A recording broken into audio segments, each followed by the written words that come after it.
नमस्कार, मैं धनंजय कुमार, आप देख रहे हैं मूल्यवासी टीवी। आज हम उत्तर प्रदेश के ज़िला बरेली में आ चुके हैं और हमारे साथ में जो खड़े हैं, इनका नाम है सुशील गौतम जी, बहुजन मुक्ति पार्टी मंडल अध्यक्ष बरेली। तो इनसे हम बात करेंगे जो अग्निपथ वाला जो मुद्दा चल रहा है, जो कि पूरे देश में जो कि ट्रेन को जलाया जा रहा है, तो इस विषय पर हम इनसे बात करेंगे। तो सुशील गौतम जी, ये बताइए कि ये जो अभी पूरे देश में जो अग्निपथ वाला जो मुद्दा चल रहा है, विद्यार्थियों में बहुत बड़ा आक्रोश है, जो कि ट्रेनें जलाया जा रहा है, रोड हाईवे सब जाम किया जा रहा है, तो इस पे आप क्या कहेंगे? ये ऐसा काम करने पर कौन मजबूर कर रहा है? पहले तो मैं आपका धन्यवाद कहूँगा मूल्यवासी टीवी, जो आपने हमारी बात रखी और रखने का कार्य किया। एक्चुअली क्या है, जो अग्निपथ जो मुद्दा लाए, जो अग्निपथ मुद्दा जो बेरोजगारों के लिए है, एक आत्महत्या के समान।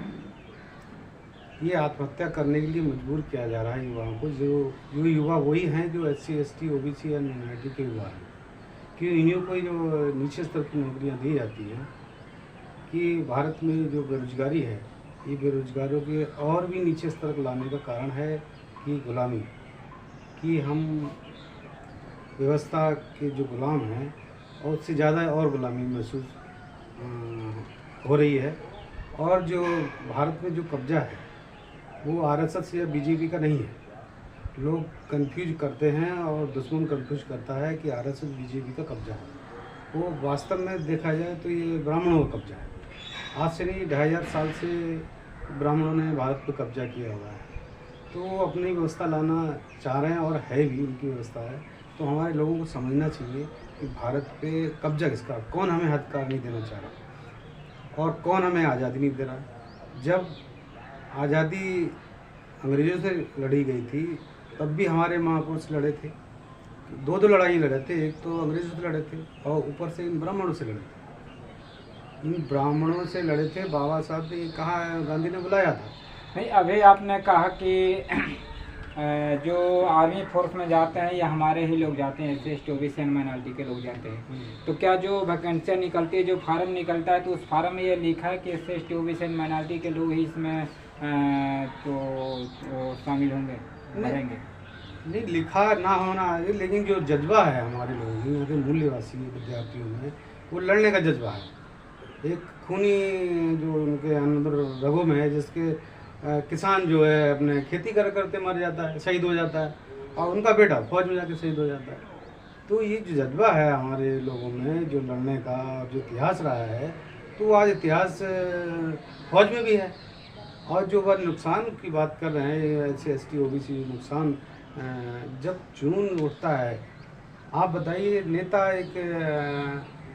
वो भारत की संपत्ति को बेच सकता है, उसको आधे है कानून बनाने के लिए, तो वो सही है। और जब अगर युवा अगर कोई नुकसान कर देता है, तो कहते हैं ये भारत की संपत्ति में नुकसान हो रहा है, जबकि वो टैक्स देता है, वो टैक्स पे है भाई, वो तुम्हें दे रहा है तो उसको अधिकार भी तो है। लेकिन समय कानून में ऐसा नहीं दिया हुआ।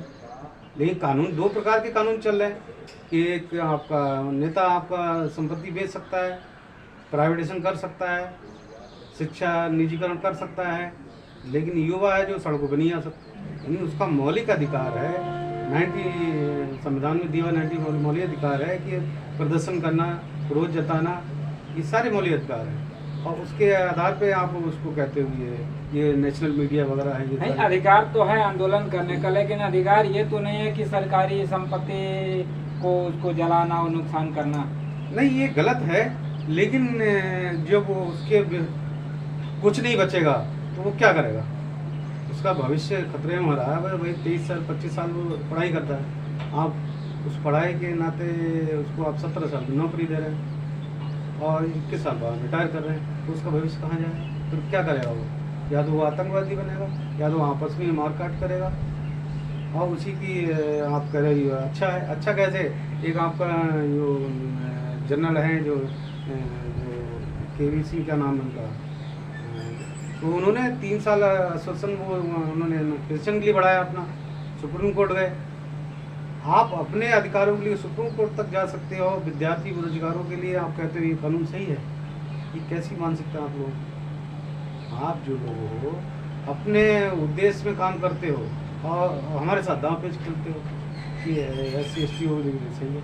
तो ये जो नीतियाँ बनाई जा रही हैं ये भयंकर षड्यंत्र है और षड्यंत्र के तहत ये किया गया है। और हमारे युवाओं को ये तो एक टेलर है और आने वाली पीढ़ी अगर आगे आ गई तो बहुत भयंकर मामला होने वाला है। ये जो हो रहा है युवा जो कर रहा है वो इसका अधिकार है, लेकिन जो संपत्ति का नुकसान है ये नहीं होना चाहिए, इसके हम विरोधी हैं। और युवाओं से भी हम कहना चाहते हैं कि एक संगठित होकर आंदोलन करना चाहिए। नहीं, आप लोग और युवाओं भी कहता था कि नौकरी नहीं मिल रहा है, नौकरी नहीं मिल रहा है। वो मोदी जी भी बोले थे कि हम नौकरियां देंगे, लेकिन जब नौकरियां देने की जब बात आई, जब इन्होंने नौकरियां देने लगे तो फिर आप लोग विरोध करने लगे। आप भी कौन सी कहावत है, मुँह में जीरा देना। आप इस तरीके की बातें, आप 2 करोड़ नौकरियां दे रहे थे, 15-15 लाख दे रहे थे, ये भी दे रहे थे।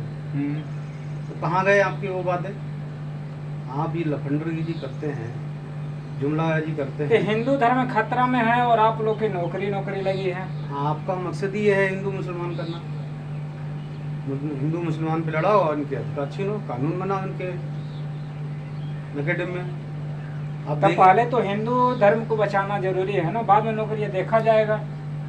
ये मुद्दे उठाए जाते हैं, SC/ST OBC जो मुद्दा हिंदुओं ने भांग पिला रखी है इन्होंने लपटरों में, तो ये इसीलिए फैला रखी कि हमारा जो शासन सत्ता व्यवस्था बनी रहे और ये जो गुलाम हो जाएं SC/ST OBC के लोग, ये उन्होंने मुद्दा उठाया है। और ये युवाओं को हमारे जागृत होना चाहिए और इकट्ठा होना चाहिए, या दुश्मन को पहचानना चाहिए। हमारा एक्चुअली भारत में दुश्मन कौन है? जब तक हम दुश्मन नहीं पहचानेंगे तब तक हम जंग नहीं जी सकते। तो अब भारत में कहाँ दुश्मन रह चुका है, कहाँ विदेशी रह चुका है? अब तो सब एक समान है इस देश में, तो फिर कैसी आज़ादी की बात कर रहे हैं आप?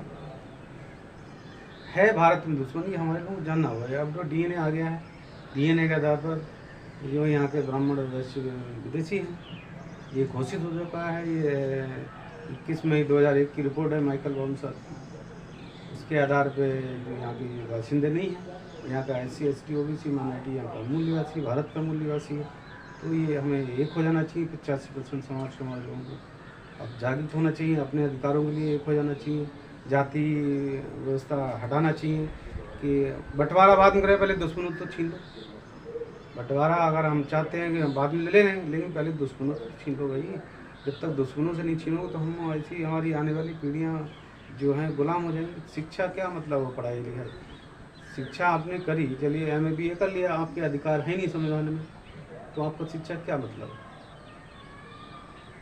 वही जवाब। यानी इनका कहने का मतलब कि योग्यता कितना में निर्माण हो जाए, अगर अवसर ना मिले तो योग्यता शून्य होती है। जैसे कि भारत में ही जो शिक्षा दोहरी नीति लागू हो चुकी है, जो कि गरीबों के लिए अलग गवर्नमेंट स्कूल है, उसमें बताया नहीं जाता है कि गरीबों के लिए अलग स्कूल है और अमीरों के लिए अलग स्कूल है। लेकिन भारत का जो व्यवस्था है, ये जो गरीबों के लिए जो कि खिचड़ी मिड डे मील जो चल रहा है उसमें कि जो भीख मांगने का ट्रेनिंग दिया जा रहा है, और अमीरों के लिए जिसके पास में पैसा तो यूनिवर्सिटी विश्वविद्यालय इंग्लिश मीडियम चल रहा है। और किसी प्रकार का अगर किसी तरह से दबे कुचले लोगों में भी, SC/ST OBC माइनॉरिटी के लोगों में भी कुछ लोग हैं पैसे वाले जो अपने बच्चे को पढ़ाने का काम करते हैं यूनिवर्सिटी विश्वविद्यालय इंग्लिश मीडियम में, तो उनके अंदर में योग्यता तो निर्माण होता है। लेकिन इस लोकतंत्र जो बताया जाता है कि इस देश में लोकतंत्र लागू है, तो इस भारत में उन जो विद्यार्थियों में योग्यता निर्माण होता है तो उसमें अवसर नहीं दिया जाता है। जब अवसर नहीं दिया जाता है तो उन विद्यार्थियों में आक्रोश आता है, और आक्रोश आता है तो मजबूरन वो लोग आंदोलन करने पे मजबूर हो जाते हैं। और जैसे आप देख रहे हैं कि इस देश में 2-3 दिन से ये चल रहा है अग्निवीर, जो कि इस रेलवे को जलाया जा रहा है, रेलवे स्टेशन को तोड़ा फोड़ा जा रहा है। तो ये रहा, तो ये सुशील गौतम जी और मैं धनंजय कुमार, आप देख रहे थे मूल्यवान सिटी में।